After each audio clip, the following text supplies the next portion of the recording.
everyone, welcome back to my channel and welcome back to another episode of Tech Girl Thursdays. Today I am here with Ramona and she is going to be sharing about her experiences in tech. So let's get started. Ramona, thank you so much for joining me on this Zoom call. Just to start off, can you introduce yourself, tell me a little bit about your background, also some hobbies and interests that you have as well? Thank you so much for having me in the first place. I'm really excited to be part of this YouTube channel. So my name is Ramona Arora, and I'm currently based in San Francisco, California, but I'm originally from India. So I am a South Asian that moved to the US about only 2 years ago. I moved here to pursue my master's in business analytics, and then I'm currently working as a BI analyst at an e-commerce startup. I'm really passionate about data. I really like working on it. But apart from this, I'm also leading the San Francisco chapter of Products by Women and also an ambassador for Own Trail. Both these organizations are empowering and supporting women through their personal and professional journeys. So it's incredible to be part of such organizations. I also recently started my own community called Solo Wave, and would love to share more as we keep on talking. I'll definitely dive into more about your background as we get into the questions, but to start off at the beginning, how did you get into the tech field? So like I mentioned, I'm from India, and well, this story is very, very easy. Like I had two options when I finished my high school, which is either be an engineer or be a doctor. And I didn't want to kill people, so I just decided to be an engineer. Um, and I think that's it. Like, when I took computer science, during the classes, I think at that point there wasn't so much emphasis on analytics only. I think analytics was just starting out. So for me, I just knew computer science and I was just like, this is not my thing. And, maybe tech is not my thing. But, when I started getting to know more about databases and actually worked in a French bank after I graduated for a year, is where I actually discovered data analytics. You mentioned data analytics and you've been a part of different product orgs and such. So how did that happen? So like what made you interested in data analytics and product management? So when I was back in India in the organization that I was working for, being a French bank, you are very restricted to the amount of information you'll know. And that's where I think the problem started happening because I really liked SQL. Like that's probably the only language I liked that I worked on during my undergrad. Because I like investigating into things. Like I like being curious, but I also like being at the forefront of things. And at that point, I was like, okay, what's kind of something that I can do to expand on my career. And I remember my brother introduced me to business analytics. He was like, if you're applying to colleges outside, look at this course. And when I started learning more about it, is when I actually got open to the idea of like business analytics and data analytics, which is really nice because you're at the forefront of things. You are the person who's going to be curious about the questions, but at the same time, you're the person who will be answering those questions. So I like that kind of a vibe that I had with that. So I took a chance. It was really like a chance that I took on myself and I moved to the US to pursue it. I had no idea I would actually end up liking it. And, when I started attending classes, that feeling that, I'm also sitting behind a laptop and enjoying what I do, I finally got that feeling. And yeah, after 4 years of undergrad, I finally got that feeling. So it was a good feeling. That's amazing. And I love what you said about how you're asking the questions and then also answering them, because I think that's a big part of data in general and then analyzing the data. That's Yeah. so true. You've worked in several different roles under analytics. So there's product analytics, business intelligence, business analytics, and then database associate. So I'm curious, what's the difference between all three of these? Like, what type of work do you do as part of them? When I initially worked as a database associate, firstly, like I want to say that it all lies in the job description. Even if you see a data scientist role or a data analyst or a marketing analyst role, you really have to read the job description to understand what technologies are they asking from you, like what's going to be the job role, because in some ways they all are different. So when I worked as a database associate, my role wasn't really to actually look at the data. It was to make sure that the data is stored in a good way. If there's ever like load disk space when the data is being loaded into the database, like, you will get sort of requests from the stakeholders and everything when I was working at the French bank. So that was kind of the role. And what I really want to do was, okay, there are these errors, there are these like things happening. It's mostly like a database admin role. You're making sure that your data is set, functioning properly, stored properly. There are no issues because you don't want to lose the data. But I really wanted to actually analyze the data, and I think that's what got me into data analytics, which in some ways is different because you're using more technologies. Maybe, if you'll see majority of the data analytics role, it'll be like, okay, yeah, not as much as Excel, but more about SQL, maybe Python, and then, some sort of a visualization tool. Whereas for a business analyst, I think it's more business facing than technical facing. So that's where sort of like the difference lies. And then business intelligence is about making sure that you're doing proper data governance as well. It can sometimes be a little of data engineering depending on the organization. So they're definitely very different. And, with data science, you're mostly, building prediction models, you're using more Python than SQL. So it's all about which technology you're comfortable with and what kind of a role it is.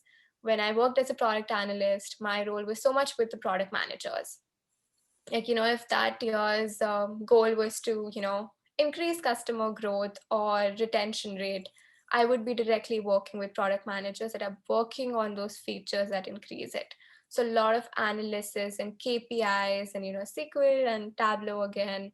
So yeah, they're all pretty interesting roles. So you can definitely, it's not like, oh, if you get into business analytics, you have to stick to it. You can always see which one you like more.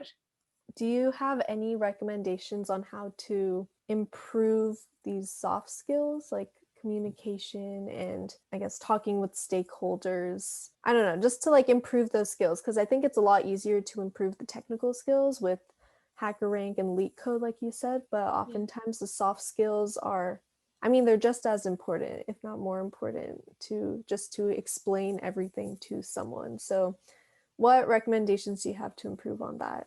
So that's such a good point. Like people just think that, oh, they'll like crack the technical interviews and that's going to be it. But like, if I talk about product analyst role, there's going to be so many times going to have a case study round during your interview.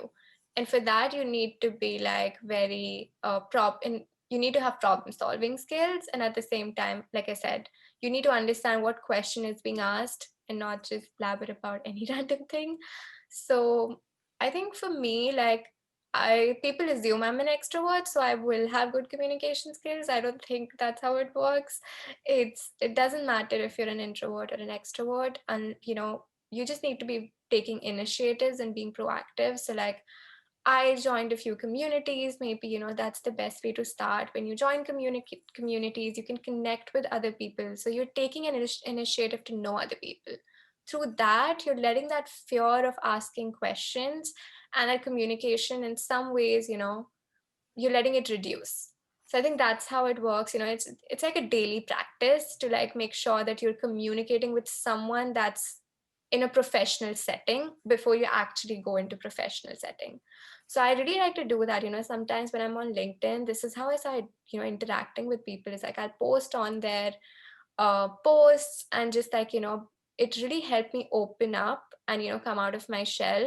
And I think that's how it made it easy for me to be like, oh, no, no, no, that's a product manager. I can't really ask that many questions. You really need to ask questions because they're going to give you ambiguous problems, and you need to dive deep into those. Otherwise, you're going to spend like, 10, 12 hours a day figuring out something that you could have just asked and be done very, soon enough. So I think communication is definitely a very important skill that you should try to practice every day. Like I've been talking to so many females. I keep scheduling calls because I still want to work on it. Work on your listening skills at the same time as work on how you talk and answer to people. So you've been in several different tech roles, and you're a woman in tech. So, what has your experience been like as a woman navigating the tech space? Yeah, that's such a good question. And, maybe I'll talk more about this question particularly because it's something I realized this year, which is I've been in the working space for 2 years now. And this is technically my third job. Um, I realized that I've never had a female manager or a manager's manager or a manager's manager's manager. And I realized that, okay, I'm being professional in a certain way, but I like to be more expressive. But maybe that's not something that's been followed in the way things have been done because there is not that much representation of, people who look and talk like me. And so, one thing I want to say is women in tech, okay, that's not happening in the field of data analytics according to me. I don't really see that many females, especially in the roles I've been. I've moved to 3 companies now. I've not had, apart from one teammate, I've never had another female in my data team.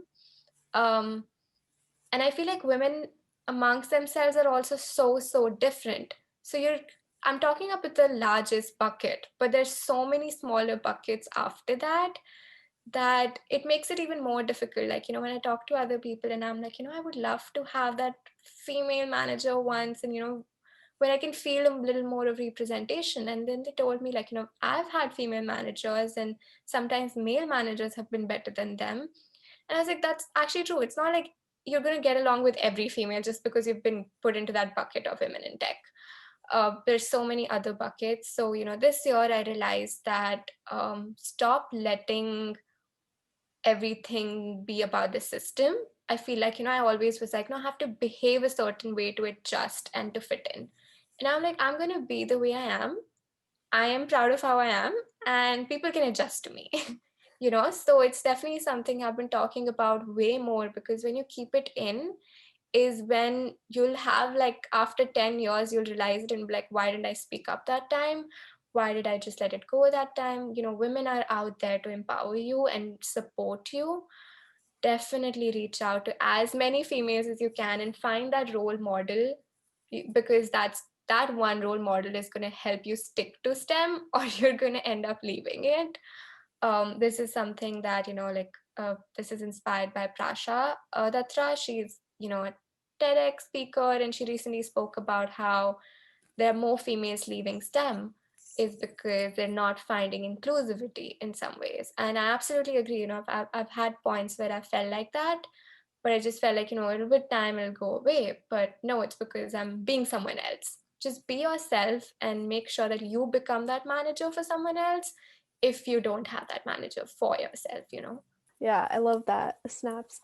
Be yourself. That's honestly, it's so simple, but it's also so hard at the same time, especially being in a male dominated field. I guess what suggestions do you have for like inclusivity in tech? So for bringing more women in tech and also keeping them in so they don't leave. So recently, I actually started DNI initiatives at my workplace, more around the fact that I just want to be the person to speak up about it. I think most of the times we're like, oh, our organization's not doing this or that, and that's it. We stop there.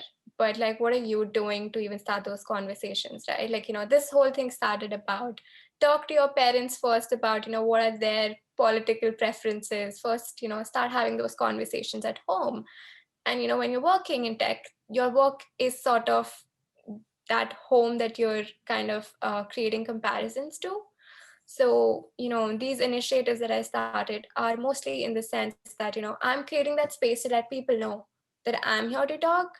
I created these sort of like a celebration channel, and also actually even created a diversity and inclusion calendar, which mostly just covers all sorts of festivals. And even if you spend 5 minutes in a week to look at the number of religiously important days or just important events that happened around in the globe, I feel like that's where education really comes from, because we don't know so many days. And when I started noting them down and talking more about them, I'll always create these posters and put it out there and acknowledge people who maybe celebrate these days but have never been told about these days during work. Like nobody's come up to them and be like, hey, happy Navratri, for example, like happy coming out day. It was like just a few weeks ago. So I'm like, if nobody's talking about it, they'll always feel like they have to leave some part of theirs to actually come to work. So I think inclusion somehow starts in very like small steps, but then you start, like, one of the things that I'm also doing is I'm reaching out to every female in the organization, like one female once a month, just to know where they come from and to understand them. So, you have someone to look up to. It's not like you're going to dislike every female in the organization. So reach out, find out one person that helps you, stay sane at work, maybe if there's something that's bothering you at work. But it's definitely helped me. I think just talking about things, like now I'm part of Products by Women, and I get to interact with so many other females that help me to reach out on like random females on LinkedIn that I would never think of reaching out, because I was like, they're way ahead of me, and why will they respond to me? And they will, like, there's so many females that want to help you out. All you have to really do is reach out, learn from their struggles, like what did they do? Because when they make you feel inclusive in the world of tech, even if it's a different company, you will feel inclusive in your own company. You will want to create some change. You will want to make a difference. And I did have this conversation before joining my company that, for me, diversity matters a lot. And I'm going to be bringing it to the company as well. So be a value add is a definite thing. Like, just don't be like, oh, yeah, I'll, add value to the company, if nothing more. I love what you said about the calendars and the religious events, and recognizing that there are so many different religions and events that happen that we don't even know about because just education, and we've never heard about them. So I think being inclusive in that way, that honestly sounds amazing, because then people would be able to like bring their full selves to work knowing that they're actually included at work. So I Yeah. love that. Oh, thank you. No, I appreciate it. It was definitely like when I started it, I was so nervous. I've never like taken a stand and started something, right? Like in the sense, like I just joined the company, I'm doing all of this. And it's not like all of that. It's still a very small part of the organization and the things they do. But for me, it was different. It felt big. And every female who does it, or every marginalized community that does this, will always feel that it's big, because they're doing it for a personal reason. And then, what I ended up realizing is like, I think of myself as a DNI advocate. I don't know so much. So, being open is also very important, I think. Everyone just needs to be like open to listening and learning, and even unlearning to some of the things that they may have learned in the past. You are part of Products by Women, and you actually lead the SF chapter of it. So I guess, what is Products by Women, and what do you do as part of it, and like how is that community? So literally it was Products by Women where it all started, like, my transformation according to people, which I think always existed. But so PBW is just like, it's a diverse global community where women can come together and really be themselves, but also thrive in their professional tech careers. Most of the times it's like you'll find so many career changes, and you won't believe, like, at many different ages, people want to shift their careers, and they need that support, especially as women in tech, because we're a minority in tech. So just providing that space, we have mentorship programs, we have webinars so that you can maybe upskill yourself, but also networking events so that you can learn from each other. And for me, like, after joining Products by Women, I really understood what it really meant to empower women. I thought it was always about, okay, let's talk about women rights. But no, it's so much more than that. It's a community. Like, how do you describe a community? It's like, the true meaning of community is what I found. At the best core team, the best freaking founder in the entire world, Naimisha Murthy. Like, she's the first person to ever say yes to me for something that I really wanted, apart from like maybe candies when I was a kid. My mom did give me that. But, like, she said yes to me and actually believed in me, which is just in the most humble way. Like, she was like, oh, yeah, go ahead. And oh yeah, you want to try this out? Go ahead. I'm like, really, is there an ulterior motive to this? Because you start doubting it when you've never had this prior to like 24 years of your life. You just start doubting when people start believing in you. And I had that moment. Like, obviously, I took a chance. I believed in myself somewhat to, be there and be like, I really want to lead the San Francisco chapter. But when she said yes, it did change a lot. And since then, like, the community is very flexible. You really like push the bar every time. Like we recently had like a future tech festival, which was amazing. It was a collaboration between two other organizations that support music artists and also like other females to be their authentic self, and it was really a success. I really enjoyed it. It was very fun. I love that. It sounds like a really, really great community. Joining Products by Women has, I guess you've mentioned, it's been kind of like your transformation, the beginning of your transformation. So after that, it seems like you joined a lot of other organizations and communities that are focused on career and empowerment. So what have you learned from all of these organizations? Yeah, like I think after joining these communities, like I guess if people have seen Social Dilemma, they might understand the logic of what I'm going to say is like what you look for. If you keep looking for that continuously, you'll get that in your search field, you'll get that in your browse field. And now I only see empowerment related posts everywhere, and just women related posts. And I didn't have that for the longest time. I honestly did not know what mentorship meant. And now just being part of communities, always being surrounded with motivational talk. And I think the main thing is it's all in our mindset.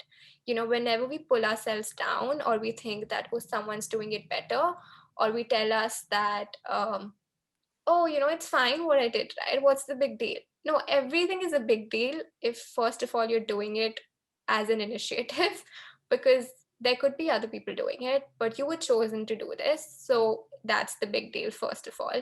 So, change the mindset, follow people, be part of communities. By follow, I don't mean stalk people, like follow people on maybe Instagram or LinkedIn. Uh, and then just be part of communities that motivate you and support you. There's no need for toxic people in your life. I've had friends or maybe families that have told me they support me, but we all have that. We have people that show they're supportive, but not every time you'll find that support, especially when it comes to career. And I think you need that career boost, because not everyone might understand what you do at work. It's not easy to explain technical jargon to people anyway. So find people that understand that motivate you, that that challenge you to be better every day, because you're seeing them being better, you're seeing them thrive.